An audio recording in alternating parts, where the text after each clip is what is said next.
Hello and thank you for joining the first edition of Journalist Hangout. This week, I'm Ayodele Ozubakun. Today on the program, Governor Sanwo-Olu targets massive road repair from November as Nigerians grapple with failed roads countrywide. NLC adamant rallies workers for strike over minimum wage impasse. And later on the show, Army vows to crush Boko Haram if provided with helicopters gunship. I'll be hanging out with Babajide Otitoju, Mayor Akipelu, and Mojit Jamiu. So if you're ready, let the hangout start now.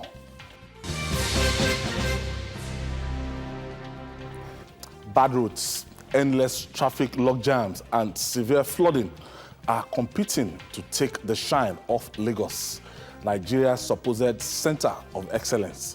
Residents of the mega city are experiencing nightmares over poor roads as Nigerians continue to grapple with failed roads countrywide.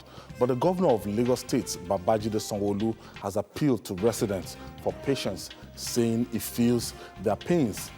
To assuage this suffering, the governor said he has ordered massive construction works on critical roads and highways across the state. According to him, agreement has been reached with 18 multinational engineering firms to use the opportunity of approaching dry season to fix the roads. Let's share the story with you as packaged by our correspondent Adedoja Salam Adeniyi.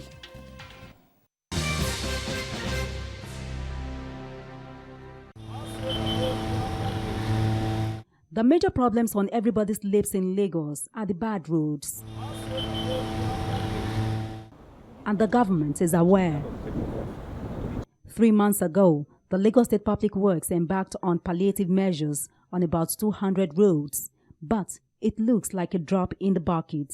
With more than 250 billion naira said to be lost to traffic annually, Lagos residents bear the excruciating hours just to move from one point to another that it seems the government is helpless. Now the governor is taking the problem head-on as he met with 8 major construction companies to begin road rehabilitation. Major reconstruction and some palliative work would start immediately in various parts of the state, both on the island, in Ikoyi, Victoria Island, some part of Lekki, also moving to Ikeja, moving to Ikorodu, moving to the GRA, Koshofe, and all nooks and crannies, of Lagos State. Motorists plying Ojota bypass Akpogbon will wait a little longer as the contractors will be mobilized in 48 hours. The major one will be even the Ojota major reconstruction that we need to do. Even beyond that, the Public Works Corporation also has mandate to start rehabilitation of 116 roads and also in various parts of the state.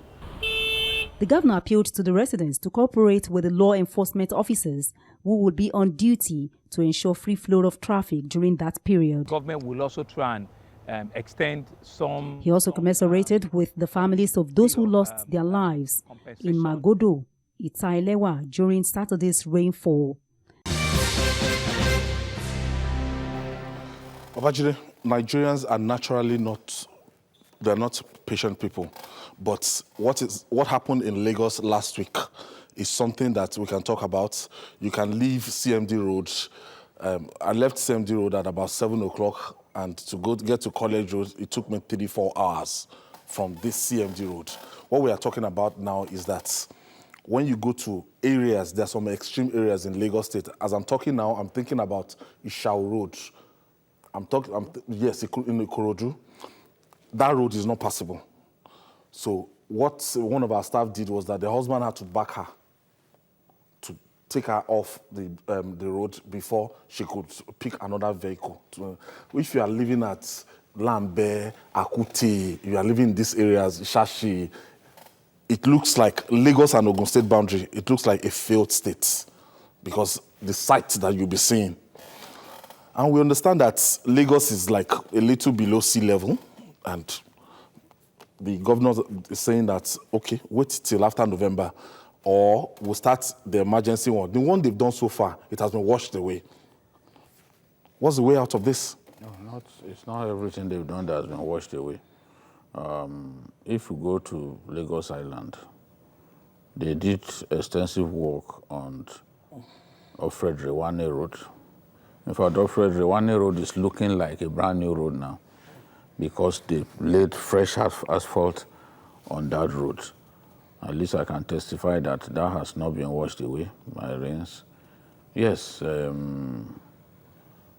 it's a massive, massive job that Sanwoolu has to do. One thing I know is that Tinubu faced the same problem early in his administration. In fact, I remember Osekome describing Tinubu as an absentee governor. I remember that very well. I think his own was refuse. Refuse, even poor state of the road, not refuse alone. And I remember at that time, when I was editor of PM News, at that time, people would come and complain, come and see the state of our road, come and see refuse here and there. And with time, Tinubu was able to fix the problem, and nobody in the history of this state has constructed inner city roads the way Tinubu has done. Because he got party leaders involved. In your own community, you get at least an inner city road. Yeah. That was how the street where Faleke lives, Yetunde Morgan. Yeah. That was how there was no road there. I used to go there was no road. It was during that time when Tinubu, decided to focus on those inner city roads that a lot of people had access. Go to Ojodu, a lot of those roads, in the Lagos part of Ojodu, a lot of those roads were constructed at that time. And so those that had been constructed were actually rebuilt. So the point is, I'm confident that the administration will come good.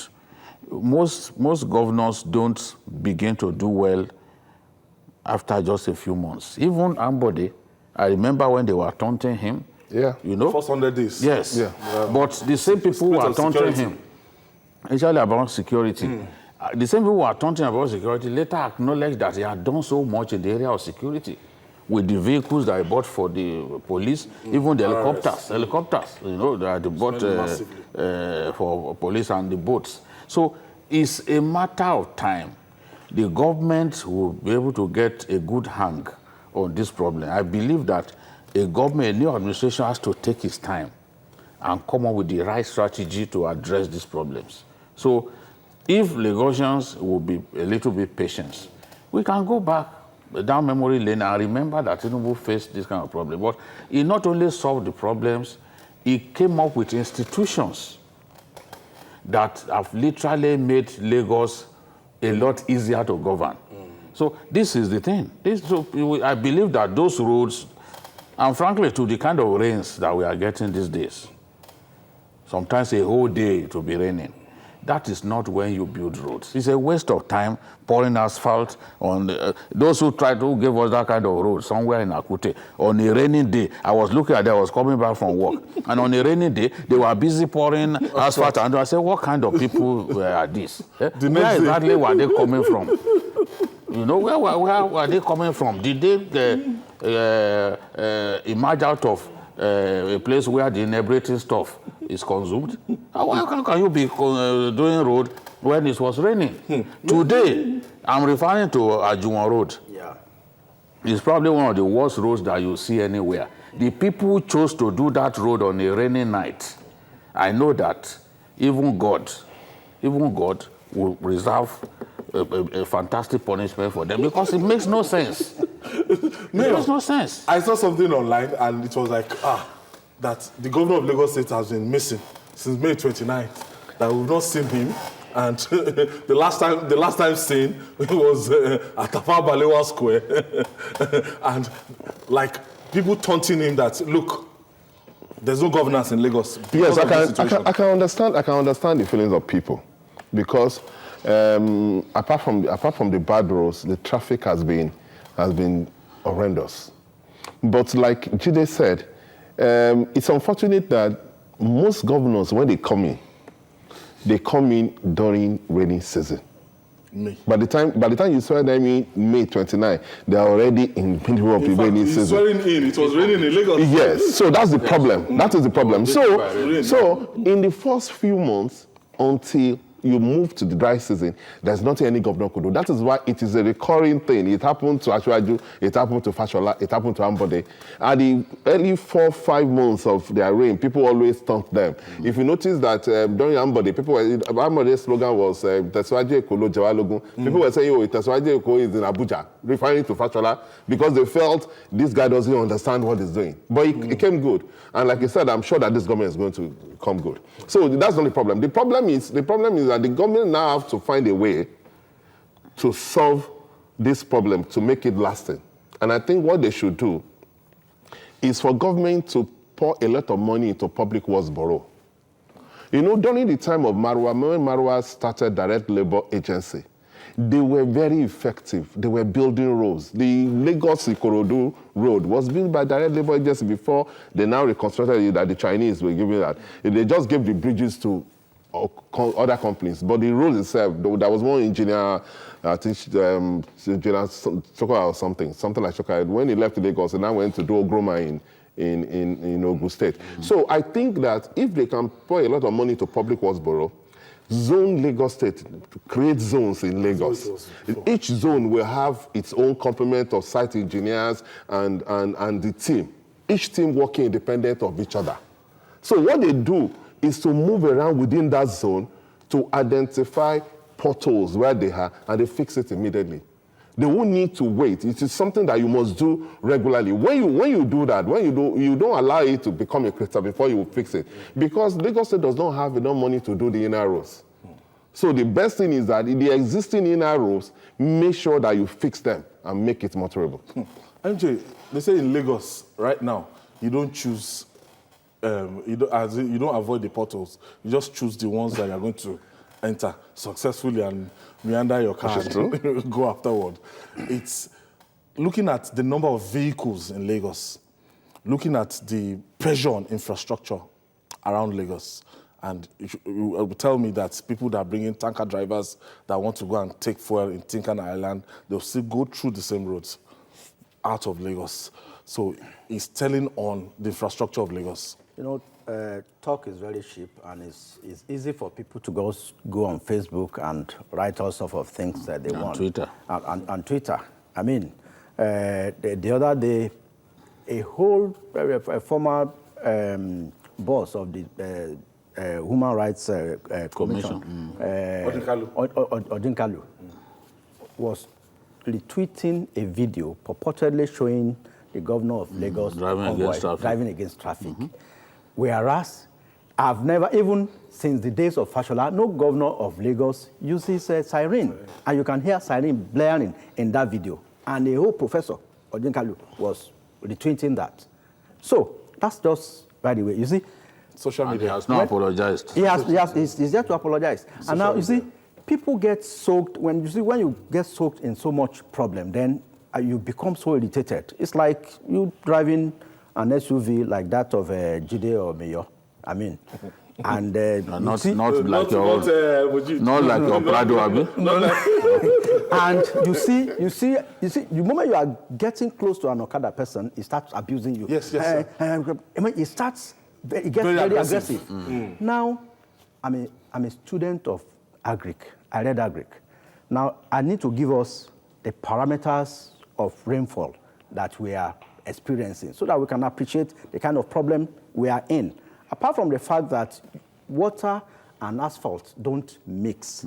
We have salt water in Lagos. How many of us can afford to continue building or repairing our roofs or homes during this rain? Can we do it? And we want government to fix the bad portions of the roads. Now, I just Googled the rain situation in Lagos. This year alone, we have had 160 millimeters of rain in the 14 days of October. And over the years, the highest we've had of rain in any month, in any October, is 154. And we are just 14 days. And from the projection, from the weather forecast, we are going to have rains on a daily basis till end of October. Except for 2 days. You can Google it. So, and it's going to be heavy. So it will keep coming. And Lagos is already below sea level. But like Jide said, some people, I don't know what they have in their brain. Apart from the fact that there is no road you should build in Lagos that should not be a concrete base. Concrete base means your asphalt should be on granite. It should be on, I mean, like if you go on the Lagos-Ibadan Expressway, you see what we are talking about there. I mean, the kind of topography we have in Lagos, you can't just put asphalt on bare land. No matter how good you compact it, you must put granite and cement first before you lay your asphalt. But you can't even afford to do that in the rain. Some people are suggesting that, yeah, maybe they build bridges, I mean, cement, fast-hardening cement, and what you use for construction of bridges, it's a different ball game. But I think Lagosians will need to be a bit patient and give this man a chance. I mean, you need to know even the pulse of the Lagos state government. But then, as I was talking to somebody this morning, he said, but they know he can do it. That's why he's there. He's here to solve problems. But then, solving problems, I don't expect anything much to happen until the first week of November, really. Because except you want to keep pouring money in the drain. It won't make any sense to start any repairs, except those who made those projections on the weather forecast, except they don't know what they are doing. But it will continue to rain till the end of October, and that is an aberration. We never had August break this year. There was no August break. It's been raining consistently since May. All over the world. All over the world, not only that. Sorry, in Ondo State, the governor had to shut down some schools because of erosion. Flood. Because of flood. As flood is so many places in America. Flood took away one building in Anambra State. In Anambra. As if it was controlled demolition. That is it. So it's not only in Lagos, but I think people, it's horrendous. It could be very sad. I mean, I have a friend who will keep telling you, keep posting that he's stuck in traffic. I mean, even when it's not in traffic. Now, Jide, our leaders don't plan for 20, 25 years, long-term projection. That's why we've met ourselves in this kind of... Now, there are some countries, they are not as rich as Nigeria. Go to Ghana, go to some West African country, go to Dakar, Senegal. You'll be wild. Dakar looks like Europe. And what is our problem? Why can't we get simple infrastructure rights? Jide, this is not only a case of Lagos. If you go and compare some major highways to what is happening in Lagos now, you see that, you know, those ones that are even in a state of total disrepair. It's not even, there are some of those roads that they've broken into two. Yes. What is wrong with us? I was at an event where the governor of Ekiti State was present, and somebody was complaining about the state of roads leading into Ekiti. And it felt like I should slap him. Because the way he spoke like there are no roads. I need that person to go to Kogi State and then travel from Egbe, move from Egbe, come down to Kaba. He will never talk about the roads in Ekiti again. These are federal roads. The worst road that I've seen in my life. The worst road that I've seen in my life are in Kogi State. And God is my judge. I moved a journey that we used to do in 1 hour, 30 minutes from Ilorin to my village. Halfway from Egbe to my village, it took me 5 hours. We left the place around 3 p.m. I didn't get home until past 8. And people were terrified. Is it that they kidnapped him or what? So this is anyone. So for someone to complain about even the roads leading to Ekiti, I just felt these people. Is it around the road? Look, people from Kogi State, if they are living Kwara, they dare not go anywhere else, but through Ekiti they come into Kogi, because they know the roads are a lot better. It's like night and day. Don't even compare them. So, but Where am I going? We are a broke country. You've had, when we had this woman as finance minister, we used to say that Nigeria is broke. But she would say, no, Nigeria is not broke. A country that is spending 2.4 trillion to service debt. How do you define, how do you describe such a country? A country that is setting aside about 260 billion for roads. 25% of our budget is going on debt servicing. Yes, so now 260 billion on roads. That's what Fashola has got. No matter what people say. No, what's this thing? About there's 200 and something, but I think the actual amount for works. Wait, Sebi is what they put in the budget that we'll talk about. Ministry, works and housing, they can break it down. Okay. I said that's what he has got. Okay, that's what he has got. Now, out of this, they've spent about 90 billion already on Lagos-Ibadan Expressway. They have an ultimatum to complete that road by 2020. What it then means is that they could be spending another 100 billion on that road because they want to meet the target. Yes. Then there is the second Niger bridge, which will also go up in the region of 120 billion. Tell me where he's going to find money to do other roads. And there are more than 300,000 kilometers of bad federal roads that FEMA has a responsibility to fix.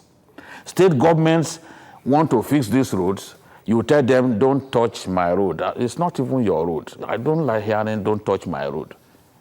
You can say, don't touch federal roads. You don't personalize governance. You are saying state governments, if they want to do the road, then they must not ask for refund. Because in your view, some state governors had inflated in the past. But those state governors or state government officials couldn't have done that without the connivance of the supervisory federal officials. Yeah. Takes two to tango. Yes, now. Because this is what happens. So where do we go from here? There's no money to fix those roads. We are broke. We are in the market for a fresh loan. $2.5 billion. If anybody doesn't tell you, and you think that Nigeria is such a rich country, then we are deceiving ourselves. You find countries like Angola, even their budget is bigger than the size of our budget. We like to magnify ourselves beyond who and what we are. So this is the thing. Out of this money, where is he going to find money to fix federal roads? So should we just resign to fate? Or simply allow state governments that can afford it to fix those roads and toll them? Because we just can't. Federal roads are killing people. Nobody can deny that. Mayor, is another thing for you to talk about these roads that are not fixed and everything. But the bottom line is that people will start even talking about the quality of these roads. It's not point asphalt, that matters now. There's some road, when you look, during the time of, what's his name, Governor Fashola in Lagos, there's some road that were constructed by Arab contractor Julius Berger. They are still there till today. Some roads under Bola Tinubu till today, they are still there. It's a catch-22 thing. Mm-hmm. If you give your roads to first-class construction companies, you'll get first-class roads. But the problem is that in politics... It depends on the value. Yes, because Julius Berger is first-class. They gave Julius Berger the Abeokuta Expressway. The road failed a long time ago. You know the one that I'm talking about. Yeah. They built it. Nobody then built them. Yes, it failed. The one that leads straight from... Abeokuta to... But altogether, when you look at what they've done, here and there, they've done relatively well. Yes, how they can do that road and leave it like that is what I don't understand. The problem we have to do with the inner road, because most times the government tries to patronize indigenous contractors when they are giving those inner roads.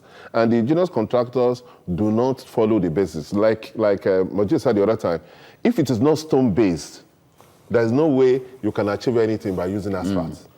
And most of them, if you look at those inner roads, especially the one that they gave to all those indigenous contractors, they just go there, do gutter, then try to compact, and then use asphalt. So naturally, when because of the peculiar nature, cost, peculiar nature of the problem, still money.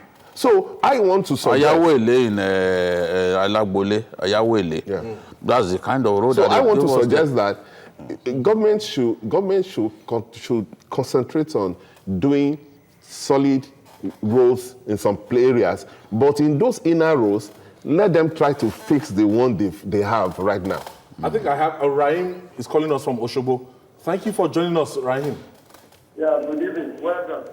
Good evening. Please, two things I'm going to talk about. Number one is, hello, are you with me? Yes. Go ahead.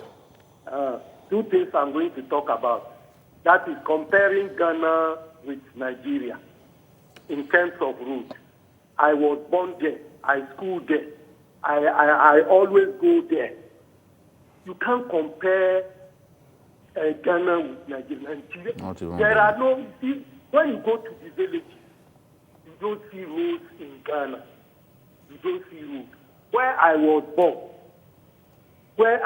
born, up to now, when we left 1969, they don't have card road there. They don't have card road there. From 69, when we had the quit order. Please don't compare. Ghana has only major roads. What are the urban centers? We should not build roads in Nigeria. Compare roads in Ghana with even Osho State. The whole road in Ghana. Okay. Rahim, you might be born in Ghana, but I'm talking about Accra. What we've seen in Accra. We don't see terrible roads in the urban centers. Even Benin Republic here. Yes. We don't see terrible roads in the urban centers. I don't understand what Rahim is trying to say. Because I think what you're just saying is that we cannot compare the quantum of roads that you have in Ghana and Nigeria. Someone saying there are no roads in some of those places. He said they didn't build roads at the Governor Sanwo-Olu met with some, major construction companies, high-tech, Arab contractors, Julius Berger, and everything. That means they are really taking this serious. Yeah, I think that's the way to go because, like we've said, like Jide and the mayor have pointed out, if you look at some roads constructed by some of these well-known contractors, look at Wemco Road, for example, College Road, Oregon Road, even roads on Broad Street and Marina. Those roads are still okay. Yes. And you can imagine the terrain. Kudrat Way. Fantastic roads. And they told Tinubu that he should expect the first pothole on that road after 15 years. Yeah. It's almost 20 years now. And they're still... Yes. There is no pothole there. And those roads are still solid. So it calls to question if you must do political patronage. I think we can do it with some other things. But another thing that comes to question here is, don't we have supervisors in those ministries who supervises all these jobs, Corruption. and then you certify that, because there are some roads that you must have 8 inches of asphalt, 6 inches of asphalt, depending on whether it's a trunk A, trunk B, or the kind of vehicles the texture. Now, another thing is, we must understand the fact that the number of vehicles per kilometer of road is the highest in Lagos, in the whole of Africa. By mile. By mile. The causes is the fact that our rail system has failed. That is it. All of those vehicles coming to Lagos, especially articulated ones, to take fuel. Containers. When we were young, with dead weights, they were moving petroleum products through the rail system. Yeah. Today, everybody is driving articulated vehicles to Lagos, and our roads are not designed to carry dead weight. They stay on the road. You see those roads already mangled, sort of compressed because of the weight that they are forced to carry. So this is the problem. All right. The Chief Press Secretary to the Lagos State Governor, Gboyega Akosile, one of our own, is on the line. Boye? Hello, Gboyega. Hello, Ayo. How are you? Fine, thank you. Where is Governor Sanwo-Olu? Some Nigerians are asking me to ask him, where is Governor Sanwo-Olu since May 29th? What has he been doing? Okay, thank you very much, Ayo. You and I know that His Excellency, the governor, has been around. He's been very busy. And, the people of Lagos voted for him because they repose so much confidence in him to turn around the fortune of Lagos. And like His Excellency has always said, you cannot know what is in the kitchen for supper until you come in there and you begin to say, okay, this is tomato, this is pepper. and their result here. So the governor has been busy cooking, and what we saw yesterday is one of the many things to come as the meal to be served the people of Lagos State. And when the governor was speaking at that press conference, he said something particularly important. He said he feels the pains of the people of Lagos. He feels the suffering. Because at any rate, His Excellency himself does not even drive out of Lagos Road. He moves in the traffic. I hope you understand. Between his house and his office, sometimes it takes him like 2 hours. He does not use siren. Nobody would even know that he's a governor, except you carefully look that, oh, this might be the governor's convoy. I must give you one particular scenario. His Excellency was at UNGA, the United Nations General Assembly, recently. Do you know that on that particular day, we had a major lockdown in Lagos, and the governor almost missed his flight? He did not take one way, and in fact, it's not even in his DNA at all to so do, because he wants to feel what an average Lagosian is feeling. And as a result, because he also knows some of these things, he understands the topography of Lagos State, and he's going through it almost on a daily basis. He has come out so to your say, final message to Lagosians now. Hello, sir. Gboyega, Yes.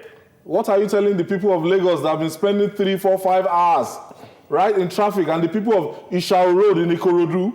Okay. Help is on the way. Relief has come. Ayo. Ishao Road, if you look at the list, Ishao Road is on the list of the roads that we announced yesterday. Yeah, because it's high tech. Okay? Yes. High-tech. People should just bear with the government for now. Okay. Everything is going to go at a very, very strategic level. And as I speak today, high-tech and some other companies have moved to site. Okay, thank you, Mr. Gboyega Akosile. We are going to hold you responsible after the rainy season, dry season. If nothing improves, we are going to be on this program to criticize the same governor. Thank you. That's one of our own here, Gboyega Akosile, the Chief Press Secretary to the Lagos State Governor. And that's the beauty of journalist hangout. After 6 months, after the dry season, we'll be here again to talk. And if it doesn't improve, Mr. Governor, we're sorry. You're not going to be our fan again. I don't think the governor will do his best to improve things. And we are going to be responsible enough to appreciate that certain solutions don't come with the speed of an Aladdin. Yeah. Because he's not a magician.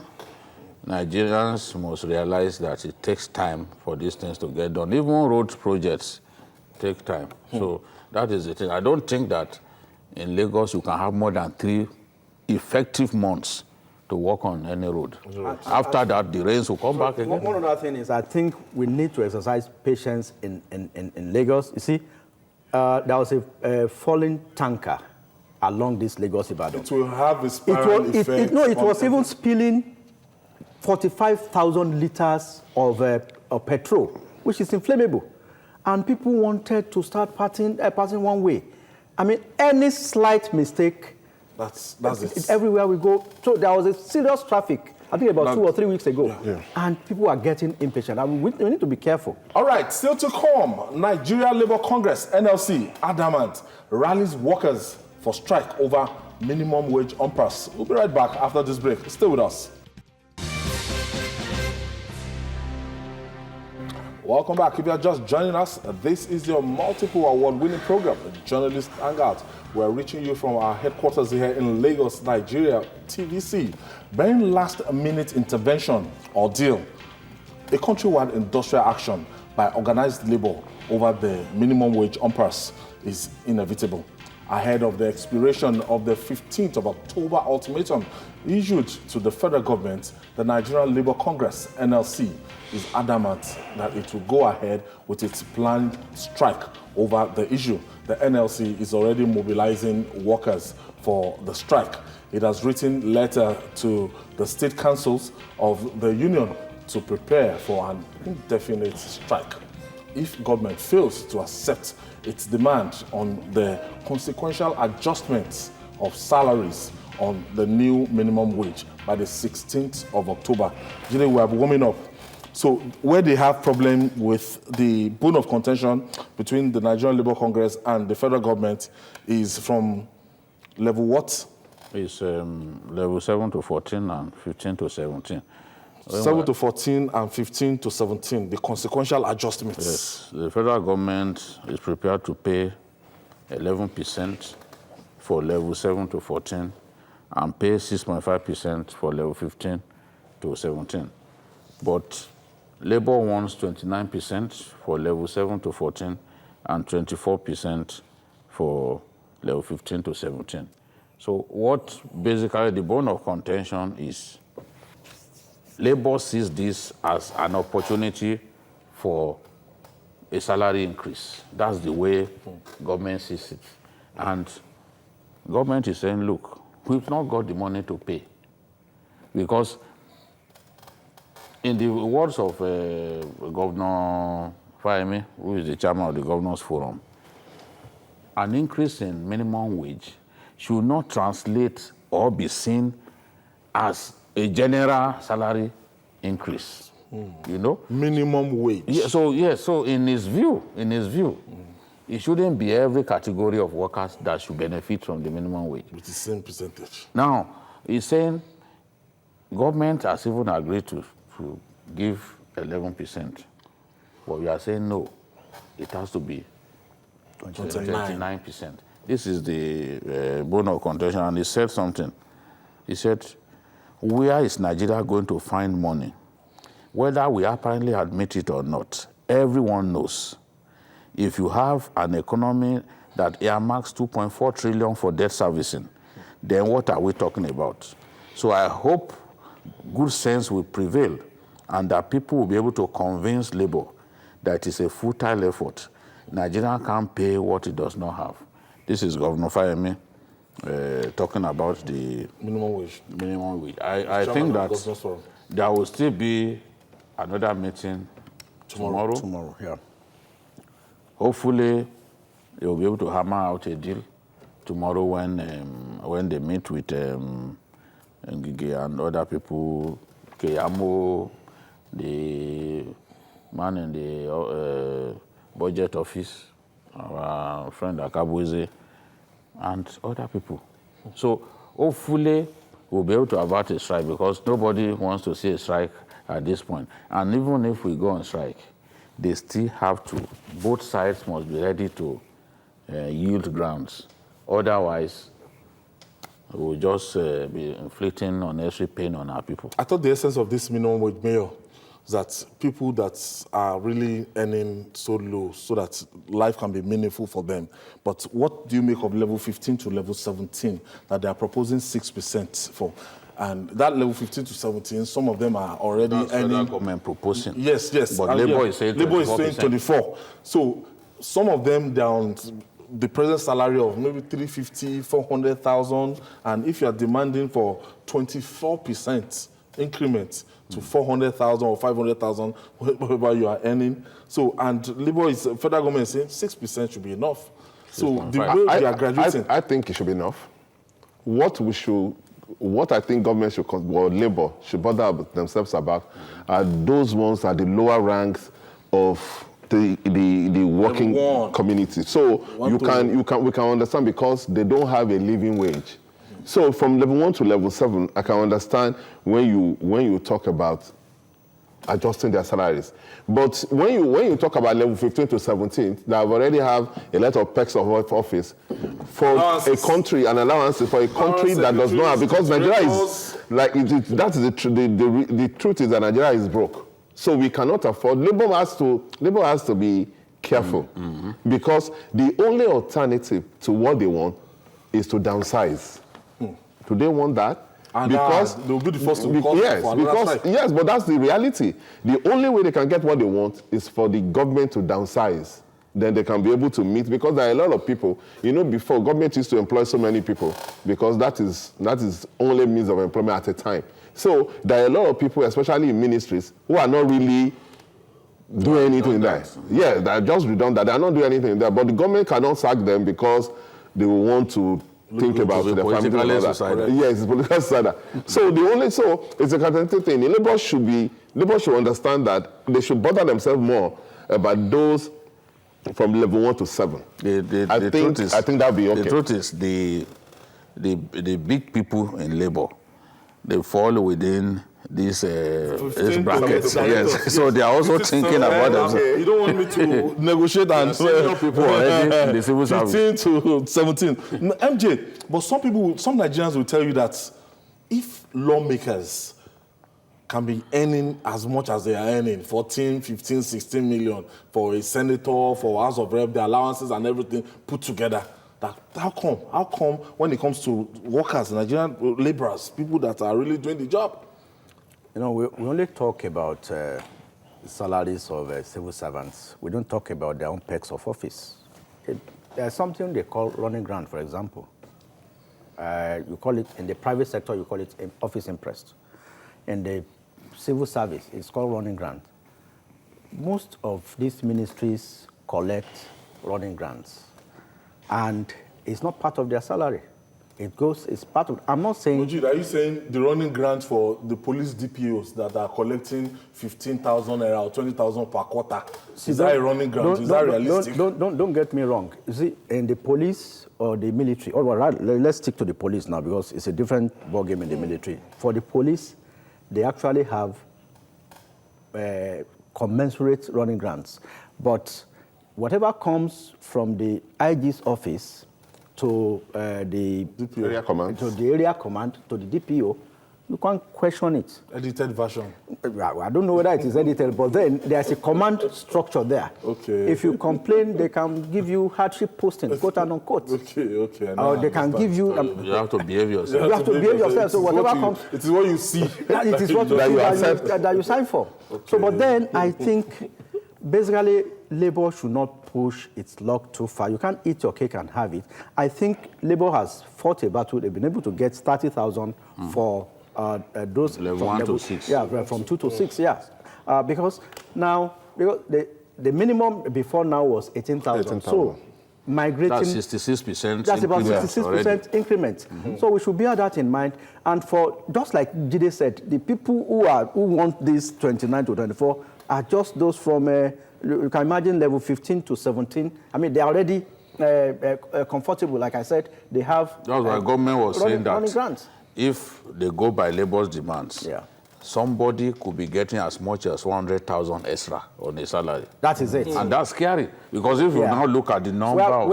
any 300, 400 before, the truth of the matter is that extra. Nigeria and whereas the minimum wage was not designed for them. That is it. So they are even going to benefit more than the people for which the minimum wage was.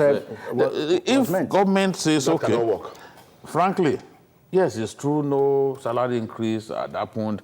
Our currency has been devalued in the past. Fuel prices went up without any real palliative measures happening. But the truth is, no matter what, even if our government deceives us that, look, we are broke, we know it's a lie. It's just like telling us you have defeated Boko Haram. We know it's a lie. So we then must face reality and say, okay, 6.5. This government said it will play 6.5 for 15 to level 15 to 17. And 11% from 7 to 14. Which I think is reasonable. I think it's reasonable in the light of the current economic realities. So whatever it is, they should come together. I can understand the pain of people. I can understand the argument of people saying that our leaders, especially in the National Assembly, yes, they are not making the kind of sacrifice that should make. I believe that the budget, because I think it's 120 now, but usually the budget is usually 150 because they're going to jack it up to 150 billion. And they have constituency of 100 billion. And I don't think, just like in Liberia, I don't think National Assembly members should also sacrifice by taking a pay cut. Yes, I agree. No, after, even Kenya, yes. The president came and caused these belt tightening measures to take place, and people took pay cuts. Make sacrifices too. But even at that, you see, the budget of National Assembly cannot be defended. People talk about, yes, that budget can be defended. You know, the budget higher than what we are allocating to health and yes. But even if you take all of that budget away and add it to what you are going to ask for this, it won't pay. Yes, I know. It will still not solve the problem. No. That will take all of the budget of the National Assembly. It will solve the problem. By the time we commit to paying this, honestly, the budget of the National Assembly will not be enough. Because Nigeria cannot even afford to pay this. That's the reality. That's it. We can't. That's the reality. And finally, it took a visit by some federal lawmakers led by Borno Senator Ali Ndume to Maiduguri for the Nigerian army to voice out the major factor hindering it from defeating Boko Haram. The theater commander of the Operation Lafi Adole, Major General Olusegun Adeniyi, said the lack of an army aviation is the reason it is yet to defeat the insurgents, despite killing of hundreds of soldiers in the past. Major General Adeniyi believes that Boko Haram is not a formidable force as perceived. He said if provided with helicopter gunships, Nigeria can forget about Boko Haram in a matter of days. Last week, let me start, Mojid, I don't know, last week they said they delivered some helicopters, I don't know.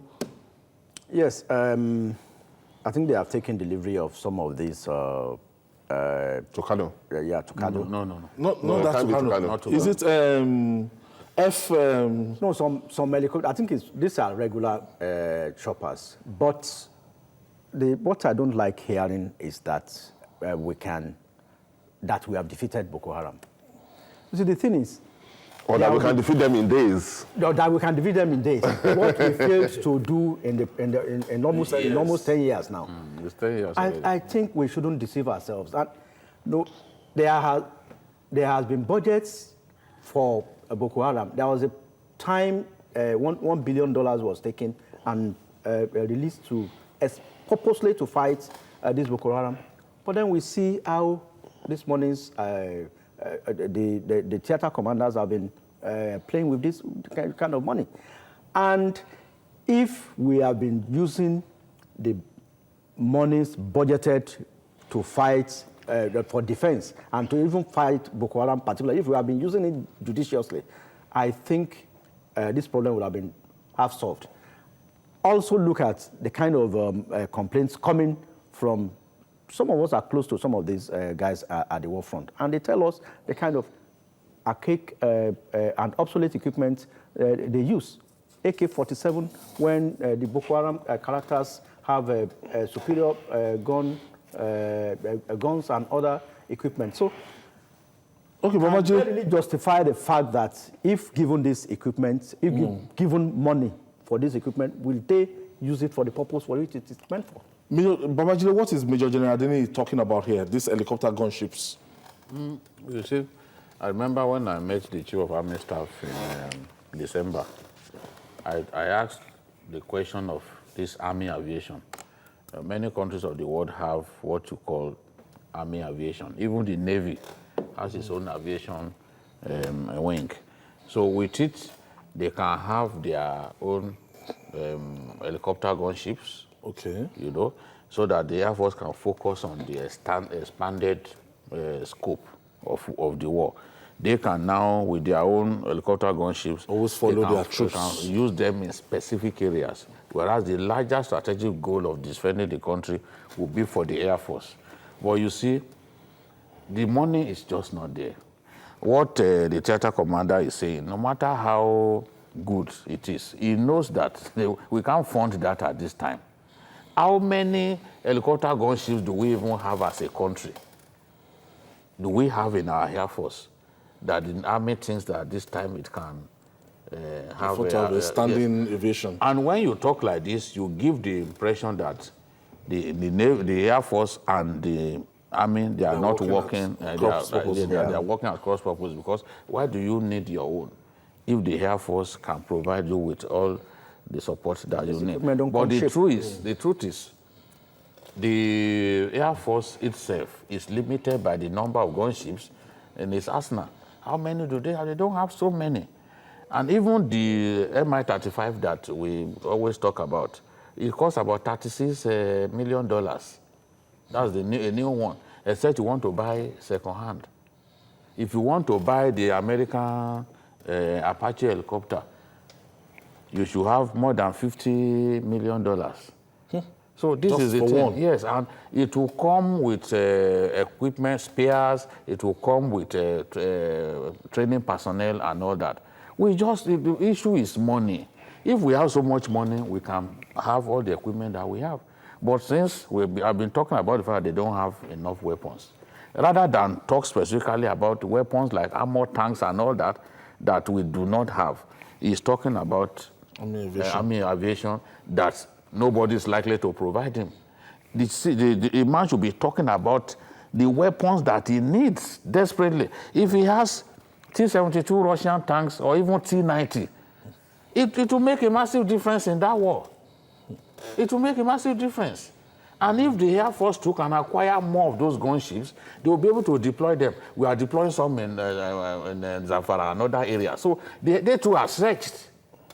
And don't forget, we've lost some even Mi-35 in combat and all that.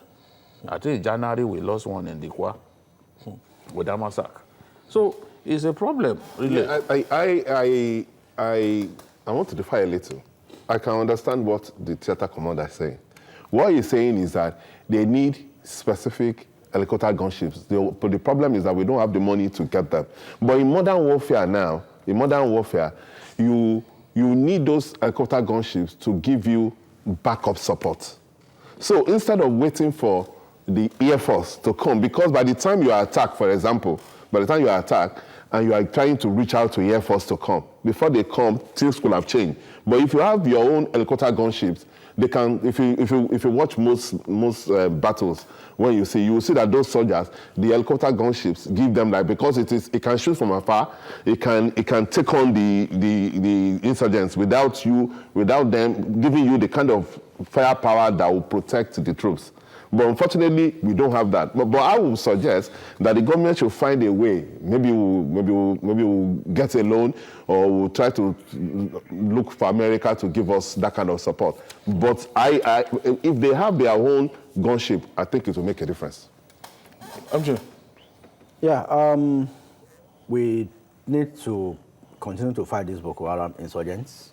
It's a promise the president made to Nigerians. We need to secure the lives of people in the northeast and some other parts of the country.